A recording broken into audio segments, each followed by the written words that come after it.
उत्तर प्रदेश के बलिया में बसपा के इकलौते विधायक ने सपा पर बोला हमला। कहा कि 2022 का चुनाव सपा के लिए अंतिम था। चुनाव में उन्होंने कहा कि बीजेपी को जिताने के लिए सपा तीसरा फ्रंट बनाने की तैयारी में है ताकि विपक्ष एकजुट न हो सके। तो वहीं विधायक ने बीजेपी की जांच पर उठाए सवाल। कहा कि यादव सिंह के मामले में अखिलेश यादव का पूरा परिवार था आरोपी, आज तक नहीं हुई पूरी जांच।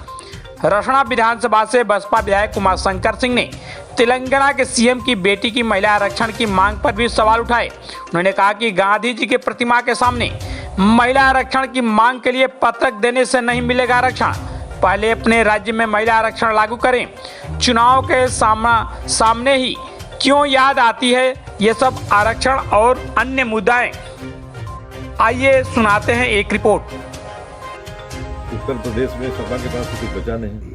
अब वो तीसरे फ्रंट बनाने के लिए कलकत्ता जाएं, चाहे बंगलौर जाएं, और चाहे तमिलनाडु जा रहे हैं, तमाम जगहों पे घूम रहे हैं। जब यहाँ पे कुछ अपनी ज़मीन नहीं है, इसलिए कि उनकी ज़मीन खिसक चुकी है।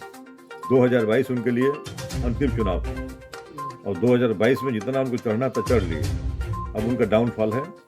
अब उस चीज़ को पाने के लिए, मीडिया में बने रहने के लिए कुछ अपने नेताओं से अनर्गल बयान दिला रहे हैं, कुछ अपना तीसरा फ्रंट लेकर घूम रहे हैं। वो कोई फ्रंट के लिए काम नहीं कर रहे हैं। वो भारतीय जनता पार्टी के प्रो हैं, भारतीय जनता पार्टी के लिए काम कर रहे हैं। चाह रहे हैं कि भारतीय जनता पार्टी फिर जीते, उसके लिए वो काम कर रहे हैं। और इसके लिए भारतीय जनता पार्टी उनको छोड़ रखी है कि अन्य कहीं लोग यूनाइट न होने पाए, सबको अलग अलग लेकर के चलो। सपा के अलावा भी अगर कोई तीसरा फ्रंट बनाता है, मान लीजिए सपा नहीं बना पाई, कोई और विपक्षी दल तीसरा फ्रंट बनाता है, उसमें बीएसपी शामिल होगी। आए तो हमारे पास पहले तो देखे तो कौन फ्रंट बना रहा है, कौन फ्रंट किसके लिए बना रहे तो पता चले ना। या फ्रंट बीजेपी को रोकने के लिए बना रहे हैं, क्या बीजेपी को सत्ता में लाने के लिए बना रहे हैं, ये तो पता चलेगा ना।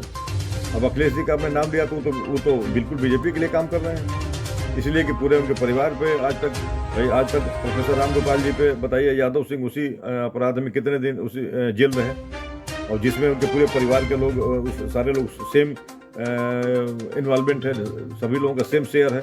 कहाँ कोई जेल में गया, ये तो सब लोग जानते हैं। समाजवादी पार्टी की सरकार थी, उसके सारे कामों की जांच के लिए भाजपा की सरकार आते ही अरेस्टेड हुए। आज तक 6 साल में जांच नहीं हुई, तो किसको मूर्ख बनाते हैं लोग। आरक्षण के पक्ष में बीएसपी नहीं है क्या? कहे हम तो पूरे तरह से भाई सबके, हम तो कह रहे हैं कि तो बात उठी है और तमाम नहीं, बात आज क्यों उठ रही है जी।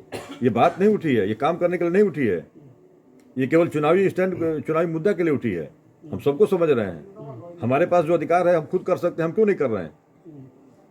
भाई केसीआर की बेटी है तो उनके पिताजी क्या हैं बताइए, क्या है, सीएम है। तो पहले अपने यहाँ बताएं कि हमने पहले एक फार्मूला दें कि हम अपने यहाँ महिला आरक्षण में हमने ये काम किया है। पहले अपने यहाँ तो फार्मूला दें कि नौकरियों में हमने इतना % महिला को रखा है, पंचायत के चुनाव में हमने इतना % महिला को रखा है, विधानसभा में हमने इतना % महिला को टिकट दिया। पहले ये तो आदमी करे, तब तो हम। आप अगर कुछ किए नहीं रहेंगे और आके वो वहाँ पे गांधी जी की प्रतिमा के सामने पत्रक दे देंगे तो आपको हम मान लेंगे कि आप हित में बात सोच रहे हैं। ये केवल इसलिए कि आप सभी मीडिया भाइयों को बुला करके फिर उस दिन टीवी की सुर्खी बने। ये सब काम में बहुजन समाज पार्टी नहीं रहती है। बहुजन समाज पार्टी ग्राउंड पे काम करती है।